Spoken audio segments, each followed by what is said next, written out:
jangan semuanya itu diserahkan ke tools. Tools itu sekedar membantu sebagai assist ya, sebagai membantu kita untuk bisa mengkonkretkan ide kita, bisa memberikan referensi, literasi dan sebagainya. Jadi kadang-kadang mahasiswa memang kita saat ini terjebak mahasiswa banyak yang akhirnya memilih tools itu bukan sebagai alat bantu, alat utama itu barunya Pak. Jadi masalah gitu.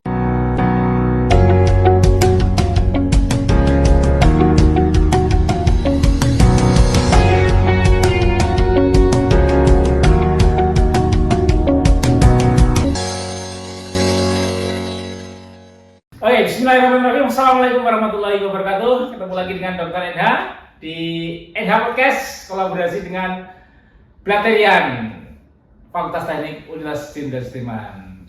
Hari ini kedatangan tamu luar biasa, tamu istimewa ya, yaitu beliau adalah Bapak Ginanjar ya. Iya. Ya. Saya juga baru kenal gitu ya. Salam kenal Pak. Ya, selamat datang Pak Ya. Mas Ginanjar. Iya. Ya, di fakultas paling mewah di UNSUD ini. Iya. Betul. Dan terkenalnya namanya ITB, Pak. Apa itu Pak? Institut Teknologi Blater. Nah, karena ini ada di area Desa Blater namanya. Oh, gitu ya. Oke. Oke, ini kayaknya baru pertama ya, Pak? Iya, pertama. Pak Unsur. Ginanjar ya, di UNSUD ini ya. Oke, nah acara apa ini Pak? Tadi saya kasih pembekalan ke Iya. calon mahasiswa, calon wisudawan yang baru aja lulus skripsi, bentar lagi mau wisuda, Iya. biar ada persiapan masuk ke dunia kerja. Oke, ya. Luar biasa nih Mas Ginanjar telah berbagi ya. Sharing dikit. Ya, dan kebetulan sama kita ya. Iya. Partnya ya di informatika ya. Informatika. Ya, kalau bicara informatika ini sekarang luar biasa ya, Pak. Iya. Artinya ada dua sisi ya, Pak ya. Iya. Karena kemarin tuh, karena anak-anak itu sekarang pendekatan pembuatan apapun dengan AI, Pak. Iya, betul. Kemarin pernah ditanya beberapa survei itu, kamu TA-nya pakai apa?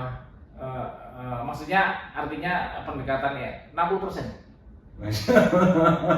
Jadi otentikasinya akhirnya hilang gitu Pak ya. Iya. Wah, ini kayaknya tutup aja nih kalau ya kayak gitu ya Pak ya. Ini aja sedikit. Iya. Ya, artinya kita sudah tidak bisa mengelak ya Pak. Iya, betul. Dulu kan tabu ya Pak. Tabu dulu. Kok nganggo AI itu kan. Betul Pak. Artinya dulu juga harusnya tabu juga ya. Heeh. Nggak usah pakai komputer lah, mesin ketik aja. Iya. Nggak usah pakai kalkulator gitu ya. Iya. Kan tool aja. Betul, Nah, betul. menurut Pak ini gimana Pak?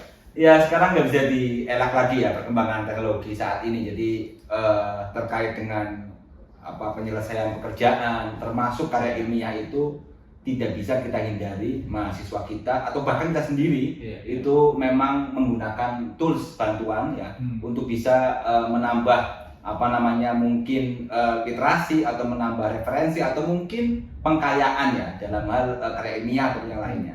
Tetapi kita perlu aware, sadar betul bahwa itu sebatas tool. Autentikasi ide dan juga yang lainnya muncul dari diri sendiri. Itu yang membedakan. Jadi jangan semuanya itu diserahkan ke tools. Tools itu sekedar membantu sebagai assist ya, sebagai membantu kita untuk lebih bisa mengkonkretkan ide kita, lebih bisa memberikan referensi, literasi dan sebagainya. Itu gitu. Jadi kadang-kadang mahasiswa memang kita saat ini terjebak mahasiswa banyak yang akhirnya memilih tools itu bukan sebagai alat bantu, alat utama itu barunya Pak. Jadi masalah gitu. Iya. Jadi mengandalkan sepenuhnya. Kamu nggak bisa 100% bisa. Artinya informatika ini tetap dibutuhkan gitu ya. Iya. Karena yang tahu algoritma, tahu flowchart ya, analisisnya itu kan ya orang informatika. Orang ekonomi mungkin idenya lah ya. Betul. Saya buatkan software ini dong. Ya, betul. meskipun pakai AI, orang ekonomi mungkin secara teknis bingung. Bingung. Dan memang kita informatika itu dituntut untuk memahami berbagai macam hal. Jadi kemampuan coding itu jadi hal yang wajib gitu ya.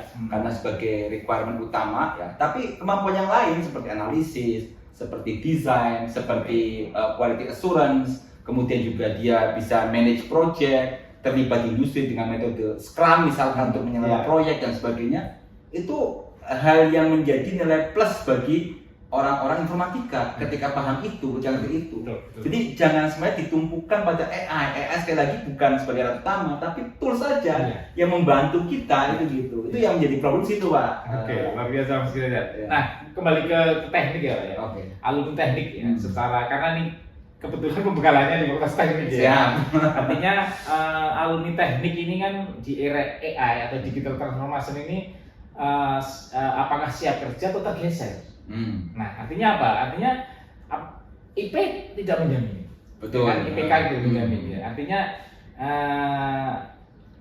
sebenarnya apa yang sedang berubah di dunia industri saat ini? Oke, jadi kami Pak NH di Kadin Indonesia kita selalu menyoroti bahwa alumni teknik kalau seandainya hanya menggunakan hard skill saja, kemampuan teknis saja itu tidak akan berkembang dengan jauh.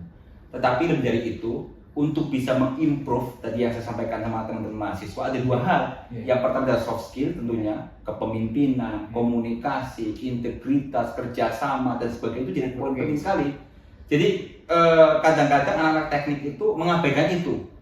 Cara mempresent apa yang ada di pikirannya untuk bisa dipahami orang lain yang memang non teknis itu kadang diabaikan. Sementara non teknis itu adalah orang yang punya power, punya pengaruh untuk bisa ini di-proof atau tidak proposalnya dan sebagainya. Ini yang jadi apa problem di anak teknik.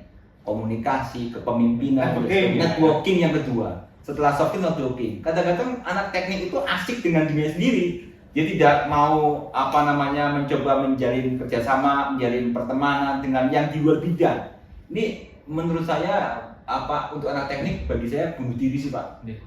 Kalau dia tidak mau menjadi networking yang bagus dengan di luar bidang dan sebagainya, dia stuck terus, akan susah dia, nggak berkembang. Maka dia perlu ada jalan pertemanan ya, atau jalinan profesional dengan lintas bidang, lintas disiplin ilmu dan sebagainya. Dan mungkin kalau di platform ada yang namanya LinkedIn. Ya betul Pak. Ada apa tadi Pak? Headhunter. Itu kan media-media yang betul dijadikan apa ya? Ya personal branding. Betul gitu ya. Jadi memang kita anak-anak sekarang itu harus ada profiling ya yang diposting dalam hadir di digital attendance itu ya. Jadi memang kita hadir dalam dunia digital ya, di LinkedIn dan sebagainya, profil diri kita, kompetensinya, pembuktiannya, soft skillnya dan sebagainya. Itu yang memang perlu dipahami sama anak-anak teknik di era sekarang lah. Jadi insya Allah kalau misalkan memang teman-teman bisa memahami terkait dengan soft skill, terkait dengan networking, tidak akan tergantikan dengan AI. Karena yang bisa menggantikan AI hanya skill saja mungkin. Tapi kalau yang terkait dengan soft skill, terkait dengan networking, itu tidak tergantikan dengan AI. Personal gitu ya. Personal itu. Saya ada wajib kan Pak. Saya sebenarnya udah ngajar mata kuliah ada pengantar teknologi informasi itu. Betul. Di semester 1 itu sekarang Anda wajib punya LinkedIn. Bahkan mulai sekarang semua kerjaan Anda yang berkaitan dengan mungkin keinformatikaan atau mungkin kalau saya kebetulan informatika, mungkin di bidang lain ya yang itu masuk aja di LinkedIn. Betul, Pak. Gitu, betul. Itu jadi portofolio. Betul, itu betul berjalan yang nanti akan jadi kurikulum vitae selama 24 jam yang akan dicari oleh headhunter atau HR itu nanti bisa mencari dengan mudah, masukin keywordnya kira-kira yang memang sesuai dengan yang dibutuhkan seperti apa tuh lebih enak nanti. Oke. Nah, kalau di Kadin ini ada semacam apa itu ya? Misalkan mapping lah ya. Di lulusan informatika itu saat ini yang betul dibutuhkan apa untuk fresh graduate yang itu jarang dipunyai gitu. Gimana mapping? Jadi di Kadin sendiri memang kita breakdown ya Pak, beberapa di tingkat wilayah, di tingkat pusat, di tingkat kota dan kabupaten. Sementara memang yang jadi isu saat ini khusus untuk teknik informatika atau khusus untuk fakultas teknik itu tadi Pak, permasalahan utama adalah soft skill. Itu soft skill yang utama. Jadi keluhan para pemberi kerja untuk anak teknik spesifik ya. Saya coba diskusi sama teman-teman Kadin, saya coba diskusi sama teman-teman Apindo di pusat ya. Saya tanya, problemnya apa? Saya hasil kita nggak ada urusan Pak, udah oke lah. Anak-anak teknik udah hubnya ya. Hubnya udah oke rata-rata. kadang dosennya kalah. Heeh. Dosennya belajar sama mahasiswa. Betul Pak, gitu. Karena memang gini, teman-teman gini, kalau hard skill itu perkara gampang Pak. Iya. Orang nggak bisa kita latih aja. Iya. Tapi kalau soft skill susah Iya, karena iya. itu terbentuk yang cukup lama. Iya. Bisa komunikasi dengan baik, bisa Iya. kerjasama dengan baik dan sebagainya itu butuh waktu Iya. gitu. Jadi mengorkestra Betul, gitu ya, Mas, antara betul. hard skill dan soft skill itu Betul, memang Mas. ya harusnya memang di universitas sudah dilatih gitu Betul. ya. Kerja teamwork gitu ya, bagaimana dia jadi leader gitu kan. Betul. Jadi itu harapannya memang tidak kaget nanti setelah Betul Pak. lulus gitu. Dan terus terang aja demand di bidang engineering masih sangat bagus sekali Pak. Masih banyak perusahaan yang membutuhkan tenaga engineer di bidang informatika, di bidang sipil, di bidang elektro, di bidang geologi dan sebagainya masih cukup tinggi. Jadi jangan khawatir bagi anak-anak alumni teknik informatika atau fakultas teknik Unsud ini untuk terkait dengan peluang kerja. Demand-nya tinggi. Yang penting terus bekerja dengan belajar dengan baik ya. Terus latih terkait dengan soft skill, kepemimpinan, komunikasi dan sebagainya. Kalau itu dilakukan dengan serius ya dan juga memprofilnya harga di dunia digital itu akan mudah Pak. Betul. Akan mudah. Ya, kadang memang apa ya? Jangan minder lah ya. Betul Ini itu. dari unsur dari komunitas desa. TB Pak ya. Waduh, kadang tapi no problem. Alhamdulillah alumni kita Ya, leading lah gitu ya. Ada alumni kita tuh Pak, itu alumni angkatan pertama itu di pakemnya Telkom di Bandung dia malah sekarang. Ya, dia udah punya anak buah 30 malah. Bagus. Ya, artinya kadang juga untuk motivasi adik-adik kelas kan. Ya, artinya meskipun kita di universitas desa, Iya. tapi global. Iya gitu ya. Maka memang kami itu kalau dipesankan sama Mas Anin ya, Iya. Ketua Kadin Indonesia itu, tolong sampaikan ke setiap kampus yang teman-teman hadir itu, tolong buka perspektif ke mahasiswa atau ke alumni terkait dengan tadi ya requirement dunia kerja dan dorong mereka untuk jadi entrepreneur. Nah, ya betul. Untuk Menciptakan menciptakan peluang kerja, bukan bekerja. Dorong terus seperti itu. Jadi di awal itu dari semester 1 jadi komporin seperti itu. Iya, iya. Itu gitu. Dan kebetulan kami wajib Pak. Oh, gitu. Kuliah kewirausahaan itu sekarang wajib diambil setiap mahasiswa. Bagus Pak. Iya. Jadi ini juga salah satu itu ya untuk menciptakan open mind, open Oh iya, gitu betul, ya. betul. Jadi memberikan apa ya? Ini loh, Anda nanti kami tidak menciptakan yang menjadi pekerja. Iya betul Pak, betul. Jadi harus diberikan wawasan mengenai dunia nyata seperti apa, Iya. dunia kerja seperti apa, Iya. untuk bisa dapat uang yang banyak seperti apa. Itu memang realistis sekarang saat itu. Tapi seperti dari memang dorong terus Pak untuk Iya. mahasiswa ya, terutama di Fakultas Teknik, biar mereka itu ayolah kita bareng-bareng buka peluang kerja bagi masyarakat sekitar atau mungkin katakanlah buat kelompok satu fakultas tuh ya untuk buka lapangan pekerjaan, untuk mendirikan company itu sangat oke banget. Bahkan kemarin ada mahasiswa informatika itu saking mungkin semangatnya ya Pak ya. Memanfaatkan teknologi Pak. Bitcoin ya. Iya. Sama itu kemarin saham ya. Iya. Sampai 5 miliar dapat dia. Mantap. Atau mungkin dia terus insaf habis itu. Kan masih waktu itu 2013 awal itu loh. Iya. Kripto ya? Kripto. Sama Bitcoin sama gitu. 5 miliar loh dapat dia. Tapi sekarang dia udah insaf karena udah beli rumah, macam-macam. Sekarang jadi pengusaha ini buat pakaian muslim di Cilacap gitu. Namanya Amar Godi Geria dia. Ya, saya kira hal semacam itu banyak ya anak-anak. Seperti kemarin di Nusa juga apa itu yang ngumpulin foto-foto itu. Oh iya. Itu kan keren banget. Betul. Itu bagus banget itu. Kreativitasnya gitu. Kayaknya di era teknologi AI ini udah luar biasa. Sekarang cari duit kalau misalkan anak informatika ya itu nggak usah pusing-pusing kok anak fakultas di rumah aja ya. Di rumah aja bisa kok. Minimal jadi afiliator. Nah, iya Pak ya. Iya. Dapat duit banyak. Gitu.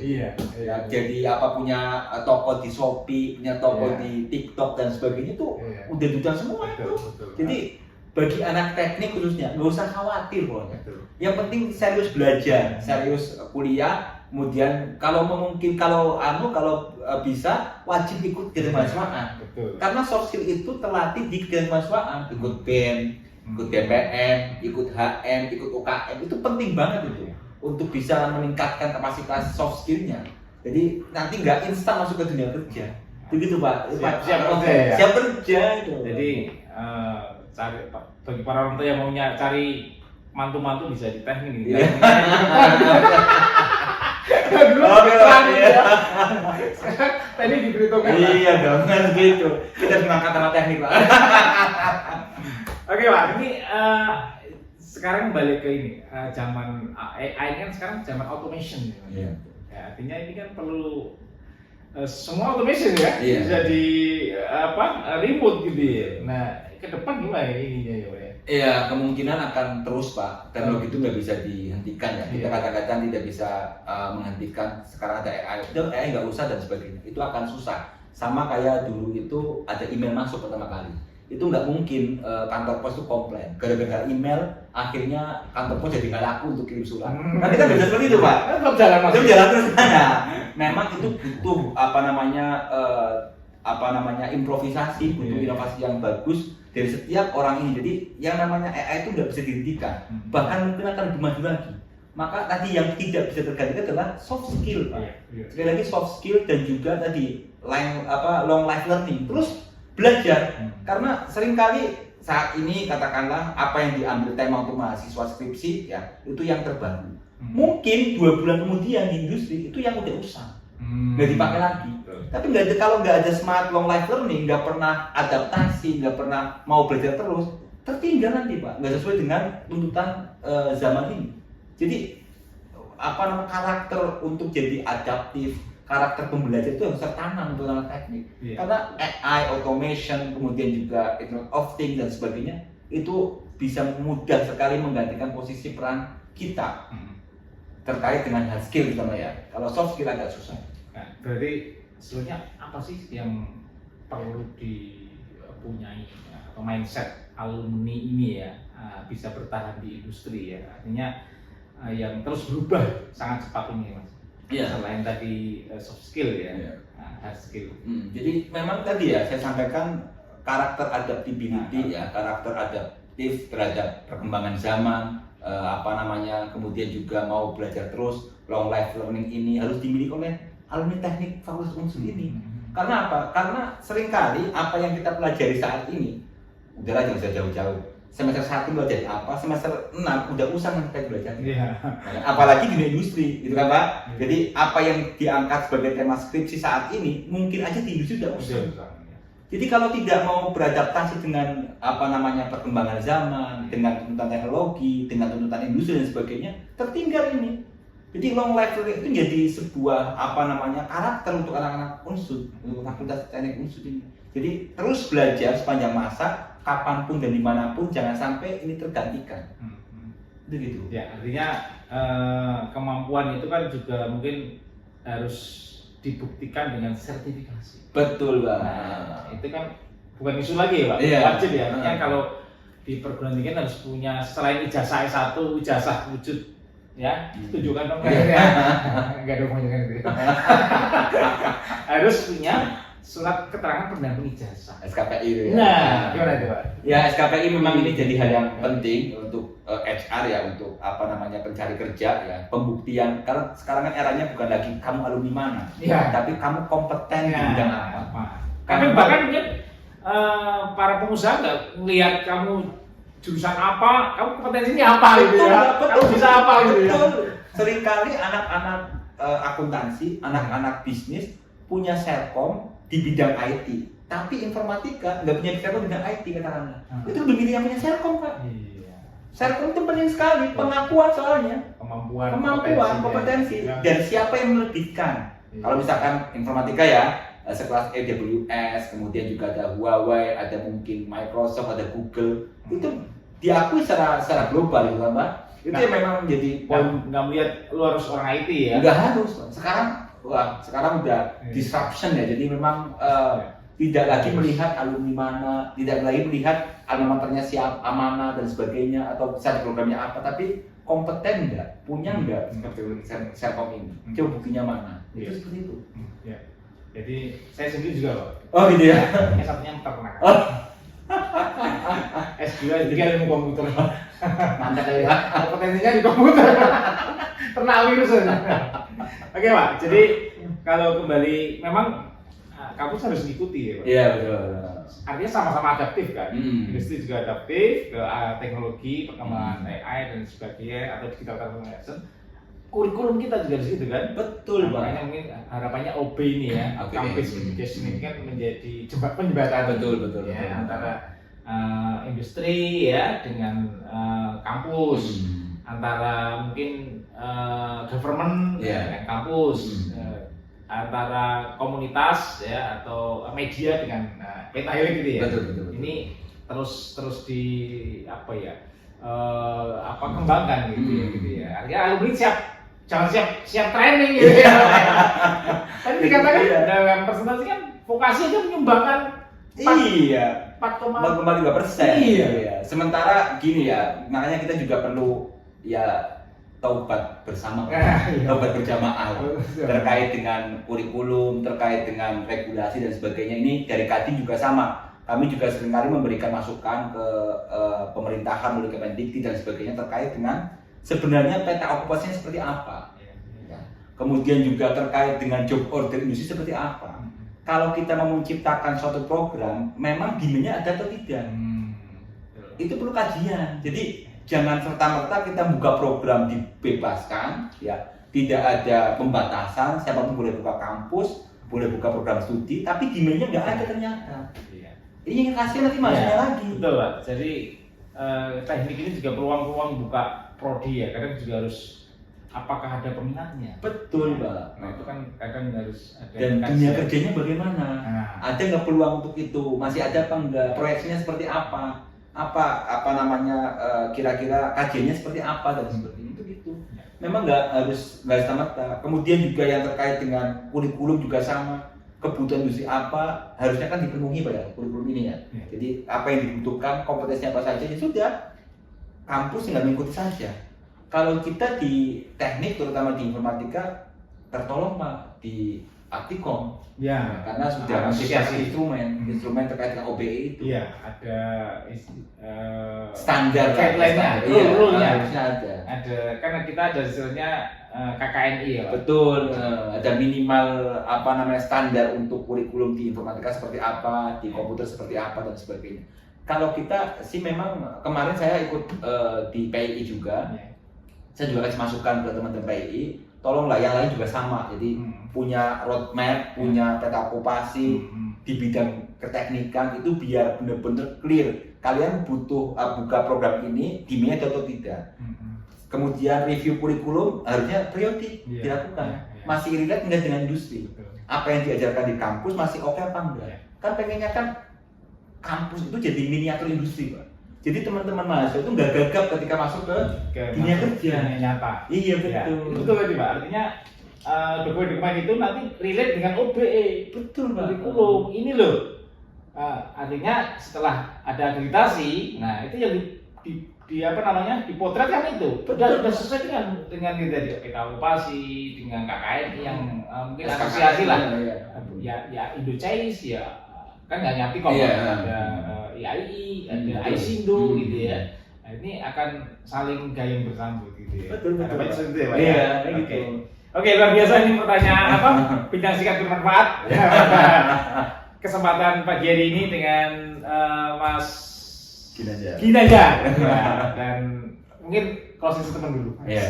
Sebelum kita tutup, closing statement untuk pesan-pesan untuk anak-anak muda ini. Oke, teman-teman semuanya, terutama para engineer ya dimanapun berada, kemampuan hard skill itu sangat penting sekali, itu jadi kunci utama ya. Tapi jangan sampai melupakan yang namanya soft skill dan juga adaptabilitas. Satu itu. Yang kedua adalah terkait dengan masalah networking. Jangan sampai teman-teman mengabaikan networking karena jejaring itu sangat penting sekali. Untuk masuk ke dunia kerja, yang pertama harus pakai ijazah. Ya. Kemudian untuk bisa mencari peluang-peluang yang ada di dalam dunia kerja itu harus menggunakan kompetensi. Dan untuk bisa mengimprove posisi teman-teman semuanya, meningkatkan diri, mengembangkan diri dan sebagainya, itu harus pakai network. Sehingga 3 ini harus teman-teman miliki ya, jangan sampai diabaikan, jangan sampai hard skill ini akhirnya mengabaikan yang namanya soft skill dan juga yang terkait dengan masalah networking. Itu mungkin. Oke, luar biasa closing statement dari Om Ginanjar, dan harapannya kita juga berharap ya, dari Fakultas Teknik Unsud ya, kolaborasi dengan Eha Podcast. Ya. Jangan lupa di subscribe, gitu ya. Ya. Share, like ya. Nah, jadi harapannya alumni teknik itu nanti bisa berdampak ya, bisa Ya, menciptakan peluang-peluang Betul. ya, beradaptasi dengan perubahan gitu Betul, ya, betul. dan menjadi bagian dari transformasi Indonesia menuju era digital dan Indonesia Emas di 2045. Iya. Terima kasih. Sama-sama. Pemirsa dimanapun berada, Sukses. Assalamualaikum warahmatullahi wabarakatuh.